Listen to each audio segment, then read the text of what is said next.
नमस्कार,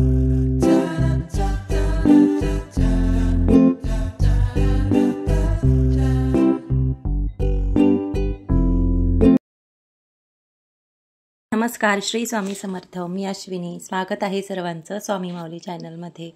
आजच्या ब्लॉगमध्ये मी धनत्रयोदशीला काय काय सेवा केल्या, कोणते कोणते उपाय केले, धनत्रयोदशीचा दिवस मी कसा साजरा केला याबद्दलचाच आजचा हा व्हिडिओ आहे. तर व्हिडिओ स्किप न करता शेवटपर्यंत नक्की बघा. आणि तुम्ही जर चॅनलवरती नवीन असाल तर चॅनलला लाईक, शेअर आणि सबस्क्राईब नक्की करा, जेणेकरून असेच नवनवीन व्हिडिओ तुम्हाला सर्वात आधी बघता येतील. चला तर मग आजच्या व्हिडिओला सुरुवात करूया. तर धनत्रयोदशी आणि नरक चतुर्दशी या दोन्ही दिवसांचा व्हिडिओ मी एकत्रितच बनवलेला होता, कारण दिवाळीच्या वेळामध्ये खूप धावपळ होते आणि मग व्हिडिओ एडिट करायला जमत नाही, म्हणून मग मी दोन्ही दिवसांचा एकत्रित व्हिडिओ तयार केला. तर हा व्हिडिओ आहे धनत्रयोदशीच्या दिवशी सकाळचा. तर सकाळी मी लवकर उठले, त्यानंतर आणि लवकर उठून सकाळी उंबरठा पूजन जे आहे ते मी करून घेतलं होतं, कारण आपला उंबरठा हा नेहमी स्वच्छ आणि सुंदर दिसायला हवा. कारण माता लक्ष्मी आपल्या उंबरठ्यामधूनच आपल्या घरामध्ये, आपल्या मुख्य प्रवेशद्वारामधूनच आपल्या घरामध्ये प्रवेश करत असते. त्यामुळे आपला उंबरठा जर स्वच्छ असेल, सुंदर असेल, त्याच्यावरती आपण हळदीचं लेपन केलेलं असेल, तर यामुळे माता लक्ष्मी ही नक्कीच प्रसन्न होते. तर मी सर्वात आधी उंबरठा पूजन जे आहे तर ते केलं होतं.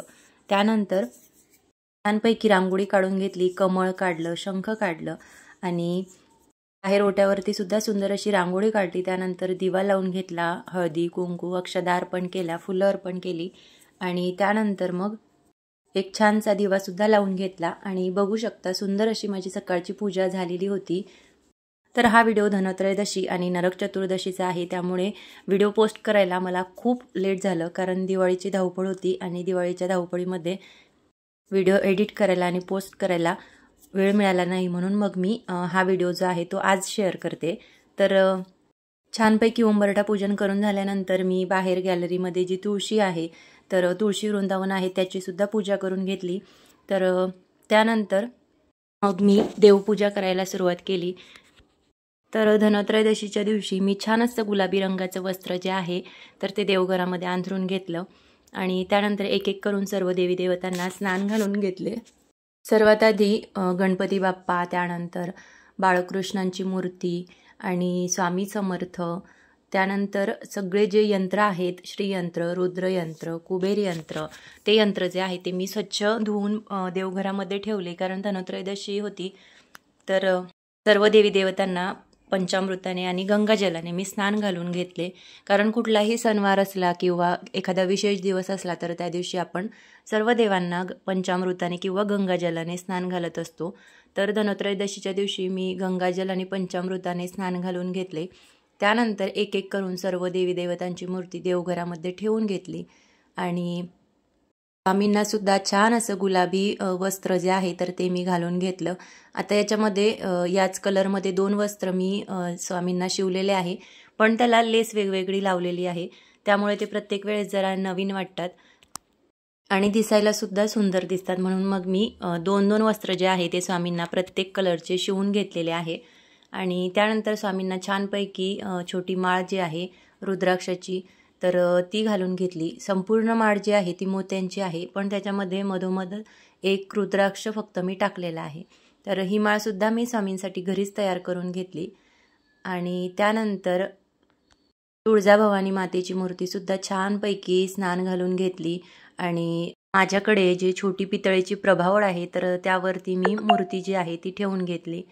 त्यानंतर छानपैकी कवळ्या ज्या आहे त्यांना सुद्धा मी स्वच्छ धुवून घेतले, कारण दिवाळीची सुरुवात होती, म्हणून मग कवड्या आणि सगळ्या देवांना जे आहे ते मी पंचामृताने आणि शुद्ध जलाने गंगाजल टाकून स्नान घालून घेतले आणि देवघरसुद्धा स्वच्छ करून घेतले. कारण ज्याप्रमाणे आपण दिवाळीमध्ये आपलं घर स्वच्छ करतो, घरातील भांडी वगैरे आपण घासून घेतो, कपडे वगैरे आपण धुवून घेत असतो, तर त्याचप्रमाणे आपलं देवघर आणि देवघरातील वस्तू, स्वामींचे आणि त्यासोबत देवांचे जेवढे काही वस्त्र आहेत तर ते आपण स्वच्छ करून घ्यायला हवे.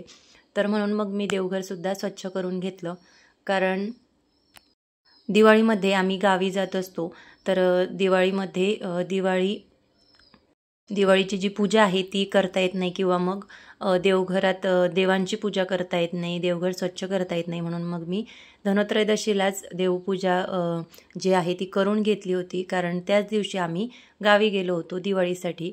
म्हणून मग छानपैकी देवांना गंगाजलाने आणि पंचामृताने स्नान घालून घेतले आणि मस्तपैकी देवपूजा जी आहे ती करून घेतली. आणि सकाळी सकाळी देवपूजा केल्यानंतर खूप छान आणि सुंदर असं वाटत होतं. प्रसन्न वाटतं सकाळी सकाळी ज्यावेळेस आपण देवपूजा करतो किंवा तुळशीला पाणी घालतो किंवा मग आपल्या घराच्या मुख्य प्रवेशद्वारावरती ज्यावेळेस आपण उंबरठा पूजन करतो, एक छोटासा जरी आपण दिवा लावला, छोटीशी रांगोळी काढली तरी आपल्याला खूप छान आणि प्रसन्न वाटतं. आणि घरात येणाऱ्या प्रत्येक माणसाला ती रांगोळी बघून, ती दिव्याची सजावट बघून किंवा हळदीचं लेपन जे आपण केलेलं असतं ते बघून त्यांनासुद्धा प्रसन्न वाटतं. आणि घरात येणाऱ्या प्रत्येक माणसाला सकारात्मक ऊर्जा जी आहे तर ती येत असते. तर अशा प्रकारे छान असं हळदीचं लेपन जे आहे ते उंबरठ्यावरती आपण नियमितच करायला हवं. त्यानंतर मग देवपूजा करून झाल्यानंतर आरती करायची होती. तर आरतीसाठी मी छानपैकी फुलवाती काढून घेतल्या. कारण आपण आरती करत असताना किंवा देवाला ओवाळत असताना फुलवाती ह्या 2च घेत असतो किंवा वातीसुद्धा आपल्याला 2च घ्यायच्या असतात. म्हणून मग मी 2 फुलवाती ह्या लावून घेतल्या आणि छानपैकी दिवा तर आधीच लावलेला होता. आणि त्यानंतर दिव्यावरती जे छोटं बाऊल आहे स्वामीदीपवरती, तर त्यामध्ये मी भीमसेनी कापूर जो आहे तर तो टाकून घेत असते. सकाळी सकाळी जेव्हा आपल्याला भीमसेनी कापुराचा वास येतो, सुगंध येतो, तर त्यावेळेस आपल्याला खूप छान आणि प्रसन्न वाटतं. आणि त्यानंतर नरक चतुर्दशीच्या दिवशी आपल्याला सकाळी सकाळी स्नान करायचे असते सूर्योदयाच्या आधी. कारण असं म्हटलं जातं की आपण जर सूर्योदयाच्या आधी स्नान नाही केले तर आपण नरकात जातो, अशी मान्यता आहे. त्यामुळे मग आपण प्रत्येक दिवाळीला प्रत्येक व्यक्ती किंवा घरातील प्रत्येक सदस्य हे लवकर उठत असतात आणि लवकर सूर्योदयाच्या आधी स्नान करत असतात. तर मी सुद्धा छानपैकी एका छोट्या बाऊलमध्ये उटणं जे आहे ते तयार केलं होतं. छोटं बाऊल घेतलं, त्यामध्ये उटणं जे आहे ते काढून घेतलं. आता उटणे वेगवेगळ्या प्रकारचे येतात. केंद्रामध्ये सुद्धा छानपैकी उटणं जे आहे तर ते मिळत असतं, पण हे मी बाजारातून घेतलं होतं. तर हे थोडं मुलतानी मातीसारखं प्लेन होतं. तर हे जे उटणं आहे तर ते मी बाऊलमध्ये काढून घेतलं, ते छानपैकी भिजवून घेतलं आणि त्यानंतर ओवाळण्यासाठी मी ताट तयार केलं. तर एक जो दिवा होता तो मी तयार करून घेतलेला होता. तर पण त्या दिवाळीसाठी पण त्या कशा डेकोरेशन करायच्या, त्याला कलर कसा करायचा याबद्दलचा सुद्धा व्हिडिओ मी तुमच्यासोबत लवकरच शेअर करणार आहे. तर तो सुद्धा मला पुन्हा अपलोड करायला खूप उशीर झाला. कारण दिवाळीच्या धावपळीमध्ये गावी गेल्यामुळे व्हिडिओ काही मला एडिट करता आला नाही. त्यामुळे मग हा जो व्हिडिओ आहे नरक चतुर्दशीचा आणि धनत्रयोदशीचा हा मी आजच अपलोड करते. आणि हे जे तुम्ही बघताय तर हे धनत्रयोदशीच्या दुसऱ्या दिवशी नरक चतुर्दशीचा व्हिडिओ आहे. जसं की मी तुम्हाला सुरुवातीला सांगितलं, धनत्रयोदशी आणि नरक चतुर्दशीचा व्हिडिओ मी एकत्रितच बनवलेला आहे. तर नरक चतुर्दशीच्या दिवशी सकाळी सकाळी गॅलरीमध्ये उटणं लावण्यासाठी ही तयारी जी आहे तर ती मी करून ठेवली. कारण मग उशीर झाला की मग आपल्याला जर रांगोळी वगैरे काढायची असली किंवा मग काही सजावट करायची असली तर ते राहून जातं. म्हणून मग मी सकाळी सकाळीच ही तयारी जी आहे ती करून ठेवली. छानपैकी पाट मांडला, त्यावरती एक आसन ठेवून घेतलं. अगदी साध्या सोप्या पद्धतीने मी जसं करता येईल तशी छोटीशी सजावट मी केली होती. त्यानंतर मी घरीच हे रांगोळ्याचे पॅचेस जे आहे ते तयार केलेले होते तर ते ठेवून घेतले. आणि हा सुद्धा एक वूडचा डेकोरेशन केलेलं ताट आहे तर ते सुद्धा मी ठेवून घेतलं. त्यामध्ये छानपैकी बाऊल ठेवून घेतलं आणि अशी सुंदर अशी सजावट माझी उटणं लावण्यासाठी अभ्यंगस्नानासाठी झालेली होती. त्यानंतर मग धनत्रयोदशीच्या दिवशी आधी मी तुम्हाला जसं दाखवलं पूजा वगैरे झाली आणि पूजा झाल्यानंतर मी आरती वगैरे करून घेतली. आणि मग धनत्रयोदशीला आपण जी धन्वंतरी देवतांची पूजा वगैरे करतो तर त्यासाठी मी पूजा मांडणी जी आहे ती सकाळीच देवपूजा झाल्यानंतर करून घेतली. कारण मग दुपारी आपल्याला बाकीची पण कामं असतात, आपल्याला काही वस्तू आणायच्या असतात. कारण अशा काही वस्तू असतात की त्यांचं महत्त्व जे आहे ते त्याच दिवसाला असतं किंवा त्या वेळेला असतं. तर धनत्रयोदशीच्या दिवशी काही विशिष्ट वस्तूंची जर आपण खरेदी केली तर आपल्याला त्याचा नक्कीच लाभ होतो. तर म्हणून काही वस्तू खरेदी करायच्या होत्या. तर त्यासाठी मग मी पूजा जी आहे ती सकाळीच देवपूजा झाल्यानंतर मांडून घेतली. आता पूजा मांडणी आपण सकाळी करू शकतो, मात्र पूजा जी आहे ती आपल्याला संध्याकाळीच करायची असते प्रदोष काळात. तर सुरुवातीला मी काय केलं तुम्हाला दाखवलं होतं एका व्हिडिओमध्ये. तर हा जो चौरंग आहे हा मी नुकताच नवीन घेतलेला आहे. तर छानपैकी खाली कुंकवाने स्वास्तिक काढून घेतलं आणि त्यानंतर मग चौरंग जो आहे तो त्यावरती ठेवून घेतला आणि त्यावरती छान असं सुंदर पिवळ्या रंगाचं वस्त्र मी अंथरून घेतलं. आता हे जे वस्त्र तुम्हाला चौरंगावरती दिसते तर हे मी त्याच दिवशी थोडा वेळ होता म्हणून मग त्या चौरंगाच्या आकारानुसार मी शिवून घेतलं. त्याला अर्धा तास गेला, पण मग चौरंगावरती ठेवण्यासाठी माझ्याकडे आसन नव्हतं आणि होतं, पण मग त्याला धागे जे आहे त्याचे निघत होते. मग पूजेच्या वेळेस आपण दिवा वगैरे लावतो तर त्याचे धागे दिव्याला लागू शकतात, म्हणून मग मी थोडा वेळ काढला आणि अर्ध्या तासामध्ये जसं शिवता येईल तसं हे आसन जे आहे ते मी चौरंगासाठी शिवून घेतलं.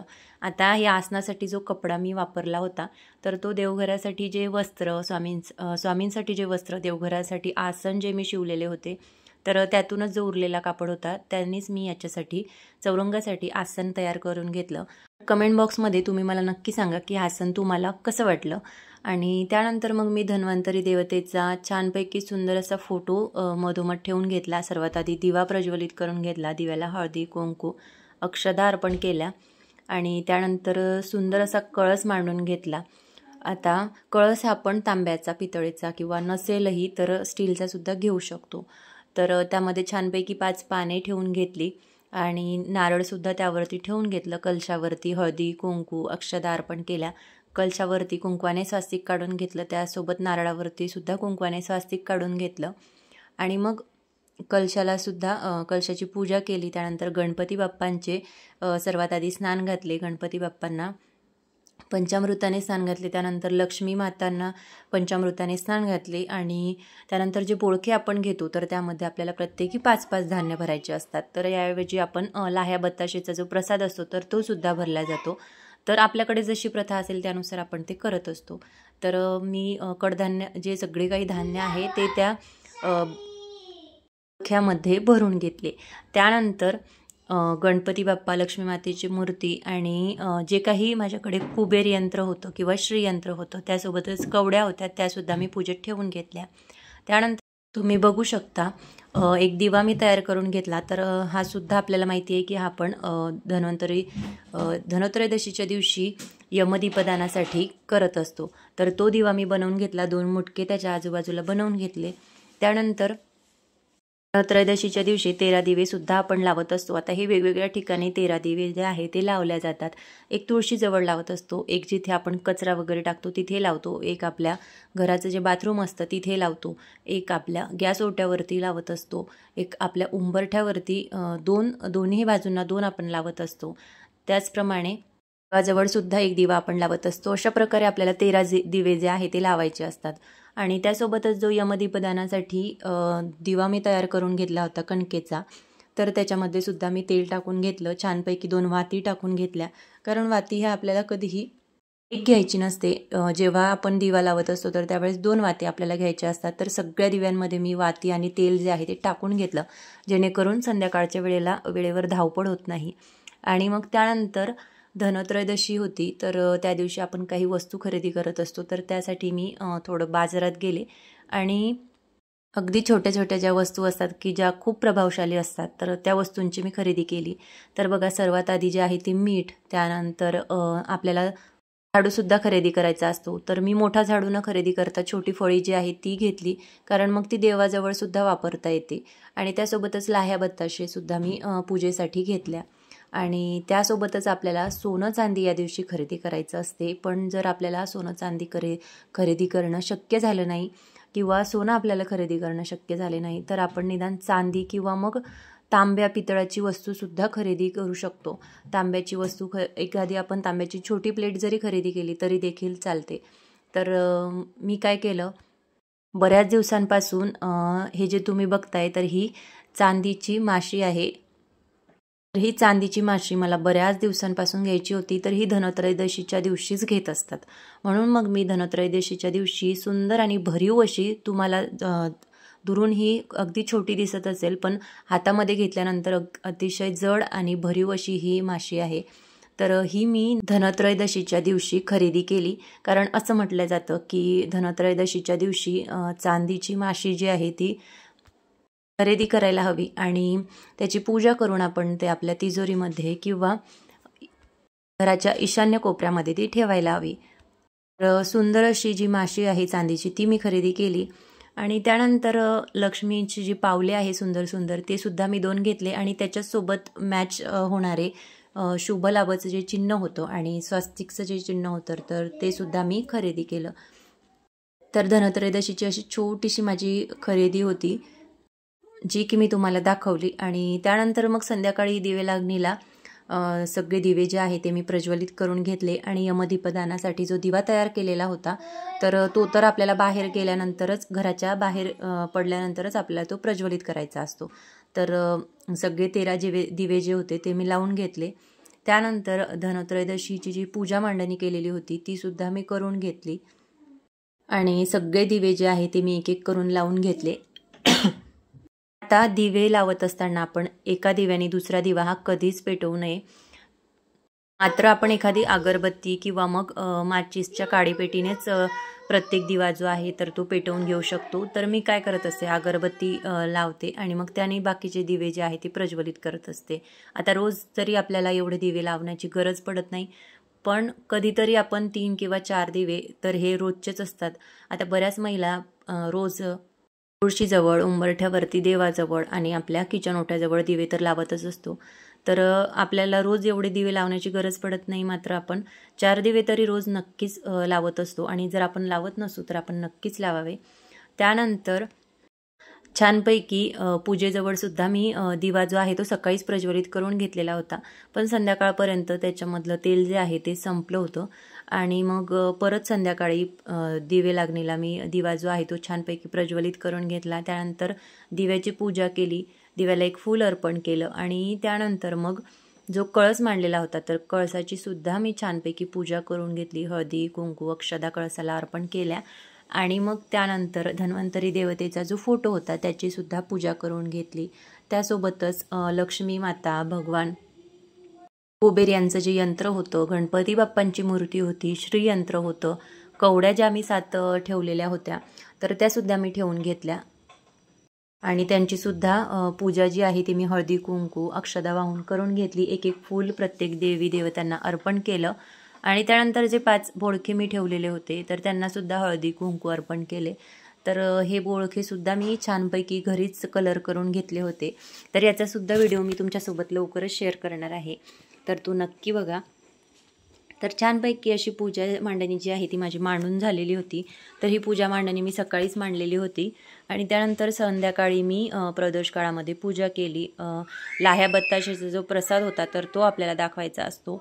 यासोबतच त्यानंतर धनत्रयोदशीच्या दिवशी आपल्याला एक विशेष पदार्थ धन्वंतरी देवतांना अर्पण करायचा असतो, एखादा विशेष नैवेद्य आपल्याला त्यांना अर्पण करायचा असतो.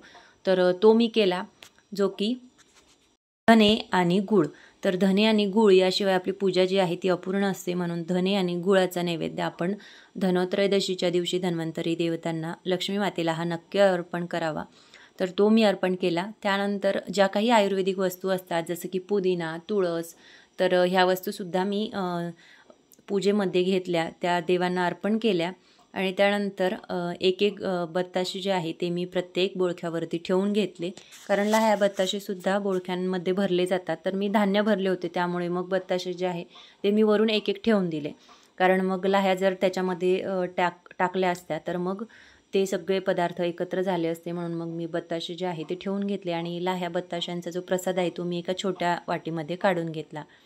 आणि त्यासोबतच गजांतलक्ष्मी जे आहे तर ते सुद्धा मी चौरंगावरती आजूबाजूने ठेवून घेतले आणि त्यांना सुद्धा हळदी, कुंकू, अक्षदा अर्पण केल्या आणि मग सुंदर अशी पूजा मांडणी जी आहे ती माझी झालेली होती. त्यानंतर तुम्हाला मी जे आधी दाखवलं तर माशी होती चांदीची, तर तिची सुद्धा मी छानपैकी पूजा करून घेतली. तर त्यासाठी मी मधोमध सुंदर असा छोटासा चौरंग ठेवून घेतला. त्यानंतर त्यावरती एक केशरी रंगाचं छोटंसं वस्त्र मी अंथरून घेतलं आणि मग त्यावरती जी चांदीची मी माशी घेतलेली होती तर ती ठेवून घेतली. त्याचीसुद्धा मी छानपैकी पूजा करून घेतली. हळदी, कुंकू, अक्षदा अर्पण केल्या. अत्तर वगैरे सर्व लावून घेतलं आणि धन्वंतरी देवतांनासुद्धा तुळस अर्पण केली. या दिवशी धन्वंतरी देवतांना तुळस अर्पण करणे हे अतिशय शुभ मानले जाते. तर आपण तुळस जी आहे ती धन्वंतरी देवतांना या दिवशी अर्पण केली पाहिजे. तर ती मी अर्पण केली. त्यानंतर आपण जो काही हा प्रसाद अर्पण केलेला असतो तर तो आपण घरातील सर्व व्यक्तींना आणि आपण स्वतःसुद्धा घ्यायचा असतो. तर मी छानपैकी छोट्या छोट्या वाटांमध्ये प्रसाद जे आहे ते काढून घेतला होता आणि मग दुसऱ्या दिवशी आम्ही तो प्रसाद सगळ्यांनी प्रसाद स्वरूपात ते जे पदार्थ आहे तर ते खाऊन घेतले. त्यानंतर मग जे समोर चौरंग मांडलेला होता त्यावरती आसन ठेवलेलं होतं.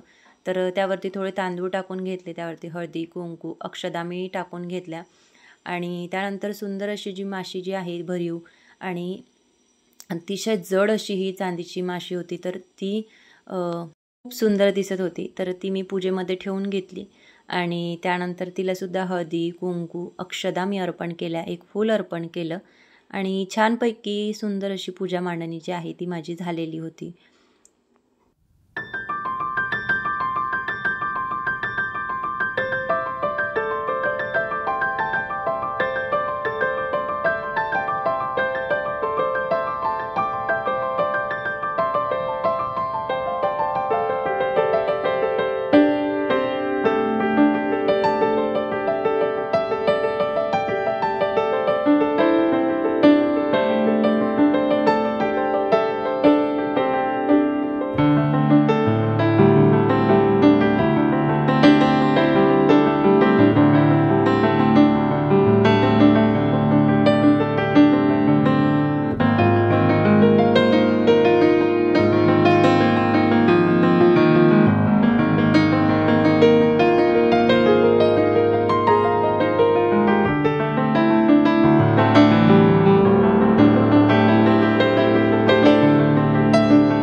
त्यानंतर मग पूजेमध्ये हळदी, कुंकू, अक्षता ज्या आहेत त्या मी अर्पण करून घेतल्या आणि या दिवशी आपल्याला धन्वंतरी देवतांचा मंत्रसुद्धा 108 वेळा जप करायचा असतो. तर तो सुद्धा मी केला आणि मग संध्याकाळी दिवे वगैरे लावून घेतले. तर सर्वात पहिला जो दिवा आहे तो मी सर्वात आधी उंबरठ्यावरती ठेवला, कारण आपला उंबरठा हा संध्याकाळी दिव्याने सजलेला असावा. दिवा हा आपल्या उंबरठ्यावरती नक्कीच असावा आणि त्यातल्या त्यात धनत्रयोदशी होती. तर धनत्रयोदशीच्या दिवशी मी दिवे जे आहे तर ते 1 नाही 2 नाही अगदी 4-5 दिवे जे आहे ते उंबरठ्यावरती लावून घेतले होते. त्यानंतर तुळशीजवळ दिवा लावण्यासाठी मी जे स्टँड घेतलेलं होतं तर ते छोटंसं स्टँड मी तुळशीजवळ ठेवून घेतलं आणि त्यामध्ये सुंदर असा दिवा मी लावून घेतला. कारण मग बाहेर जर दिवा तसाच लावला तर हवेमुळं काही वेळाने तो विझून जातो. म्हणून मग ते स्टँडमध्ये दिवा लावल्यानंतर दिवा जो आहे तो विझत नाही आणि फार काळ तेवत राहतो. आणि त्यानंतर दिवा लावण्याच्या आधी सर्वात आधी दिव्याला हळदी कुंकू मी अर्पण केले, कारण सगळे दिवे जे आहे ते नवीन होते. म्हणून मग दिव्यांना हळदी कुंकू अर्पण केलं आणि त्यानंतरच दिवे मी सर्वीकडे लावून घेतले. तर दुसरा दिवा जो आहे तो मी सोट्यावरती लावून घेतला. आपल्या किचनमध्ये अन्नपूर्णा मातेचा वास असतो. अन्नपूर्णा मातेचा आपल्यावरती आशीर्वाद लाभावा यासाठी आपण तिथे रोज नियमित दिवा लावायचा. तर त्यासाठी मी तिथे एक दिवा लावून घेतला आणि त्यानंतर मग कचऱ्याचं जे डस्टबिन होतं तर त्याच्या बाजूलासुद्धा मी दिवा लावून घेतला. आणि मग माझ्याकडे काळ्या हळदीचं एक छोटंसं रोप आहे, झाड आहे, तिथेसुद्धा मी दिवा लावला. त्यानंतर तुम्हाला माहितीच आहे, प्रत्येक व्हिडिओमध्ये मी तुम्हाला दाखवत असते की केळीचं सुद्धा छोटंसं रोप झाड माझ्या गॅलरीमध्ये मी लावलेलं आहे. तर तिथेसुद्धा मी दिवा लावला. त्यासोबत ब्रह्मकमळसुद्धा आहे, तर जवळसुद्धा मी एक दिवा लावला. आणि मग बाहेर उंबरठ्यावरती सुद्धा दिवे लावले. पायऱ्यांवरती 1-2 दिवे मी ठेवून घेतले आणि त्यानंतर मग यमदीपदानसुद्धा आपल्याला प्रदोष काळात करायचं असतं, तर ते सुद्धा मुहूर्तावरती करायचं असतं. म्हणून मग वेळ न वाया घालवता यमदीपदान जे आहे ते मी केलं. यमराजांसाठी आपल्याला दिवा लावायचा असतो, तर तो मी लावून घेतला. तर दिवा तर मी पितळेच्या प्लेटमध्येच, तांब्याच्याच प्लेटमध्ये ठेवलेला होता. त्यानंतर त्याच्या खाली थोड्या अक्षता टाकून घेतलेल्या होत्या. हळदी कुंकूसुद्धा घरामध्ये दिवा असताना लावून घेतलं होतं, पण बाहेर आल्यानंतरसुद्धा आपल्याला त्याला हळदी कुंकू लावायचं असतं. त्यासोबतच त्याची पूजा करायची असते आणि दिवा जो आहे तो प्रज्वलित करायचा असतो. तर दिव्याला हळदी कुंकू अक्षदा अर्पण करून दिवा जो आहे तो मी प्रज्वलित केला. त्यानंतर दिव्याकडे पाहून आपल्याला दक्षिणेकडे तोंड करून आपल्याला मंत्र म्हणायचा असतो, तर तो सुद्धा म्हणून घेतला. आणि मग घरात आल्यानंतरसुद्धा आपल्याला विष्णू सहस्त्रनाम हे एकदा पठण करायचं असतं, तर ते मी पठण देवांना नैवेद्य अर्पण केला आणि मग जेवण वगैरे केली. तर असा गेला माझा धनत्रयोदशीचा आणि नरक चतुर्दशीचा दिवस. या दिवशी मी अशा काही सेवा होत्या ज्या केल्या होत्या. तर कसा वाटला तुम्हाला हा व्हिडिओ हे मला कमेंट करून नक्की सांगा. आणि तुम्ही जर चॅनलवरती नवीन असाल तर चॅनलला लाईक, शेअर आणि सबस्क्राईब नक्की करा, जेणेकरून असेच नवीन व्हिडिओ तुम्हाला सर्वात आधी बघता येतील. परत भेटूया अशाच एका नवीन व्हिडिओ.